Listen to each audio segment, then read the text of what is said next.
রাসূল সাল্লাল্লাহু আলাইহি ওয়াসাল্লাম বলেছেন, ইন্নাল আইনাল হক, মানুষের বদ নজর সত্য। আপনার ছেলের স্বাস্থ্য খুব ভালো, এক জায়গায় নিয়ে গেলেন, মানুষ দেখলো বাহ আপনার ছেলে তো অনেক সুস্বাস্থ্যের অধিকারী, দেখবেন পরের দিন অসুস্থ হয়ে গেছে। ব্যবসা করতেছেন খুব সুন্দর, অনেকে আসতেছে, বাহ ভাই ভালোই তো ব্যবসা খাড়া করছেন, দেখলেন কলাপস করে গেল। চোখের বদ নজর সত্য।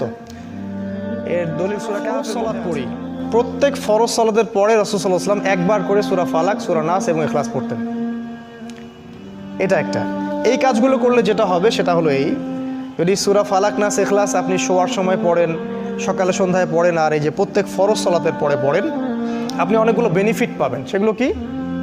এক নাম্বার হচ্ছে আপনি দৃশ্য অদৃশ্যের অনেক বিপদ আপদ থেকে বেঁচে থাকবেন। দুই নাম্বার হচ্ছে আপনি হঠাৎ করে বিপদে পড়বেন না। তিন নাম্বার হচ্ছে এই কোরআন আপনার জন্য পরকালে সুপারিশ করবে, এটা সবচেয়ে বড়। কারণ কোরআনের সাথে আপনার সম্পর্ক আছে, এ আপনাকে পরকালে সুপারিশ করবে। তাছাড়া চোখ লাগা থেকে আপনি বেঁচে থাকবেন, বদ নজর থেকে বেঁচে থাকবেন। এগুলোর প্রত্যেকটার অস্তিত্ব ইসলাম অস্বীকার করেনি, প্রত্যেকটাই স্বীকার করেছে। রাসূল সাল্লাল্লাহু আলাইহি ওয়াসাল্লাম বলেছেন, ইন্নাল আইনাল হক, মানুষের বদ নজর সত্য। আপনার ছেলের স্বাস্থ্য খুব ভালো, এক জায়গায় নিয়ে গেলেন, মানুষ দেখলো বাহ আপনার ছেলে তো অনেক সুস্বাস্থ্যের অধিকারী, দেখবেন পরের দিন অসুস্থ হয়ে গেছে।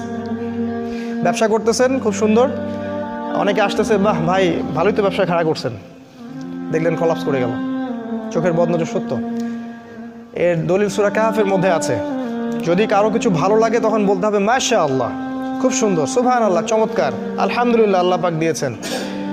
এই কথাগুলো প্র্যাকটিস করবেন, এই সংস্কৃতিগুলো আপনাকে চোখ লাগা থেকে বাঁচাবে। এগুলো তো আমাদের স্কুল, কলেজ, বিশ্ববিদ্যালয়ে শেখানো হয় না।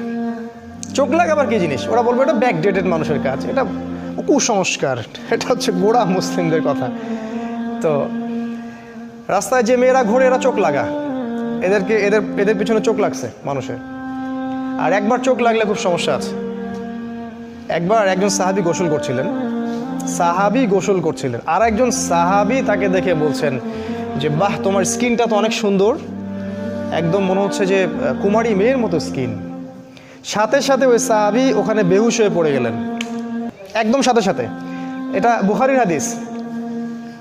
রাসূল সাল্লাল্লাহু আলাইহি ওয়াসাল্লাম ওই সাহাবীকে ডাকলেন, ডেকে বললেন যে তুমি কি তোমার ভাইকে মারতে চাও? তিনি বললেন, আমি আবার কখন মারতে চাইলাম, আমি তো বললাম যে তার স্কিনটা অনেক সুন্দর, সে তো সুন্দর, আমি তো প্রশংসা করলাম। তখন তিনি বললেন যে কেন তুমি কল্যাণের বা বরকতের দোয়া করলা না? মাশাআল্লাহ ভাই তোমার স্কিনটা অনেক সুন্দর, মাশাআল্লাহ, আলহামদুলিল্লাহ, বারাকাল্লাহ ফিক, এগুলো কেন বললা না? তখন ওই সাহাবীকে গোসল দেয়া হলো, এবং ওই গোসলের পানি দিয়ে এই সাহাবীকে গোসল দেয়া হলো, তারপরে ইনি সুস্থ হলেন। তখন রাসূল বলেছেন, ইন্নাল আইনাল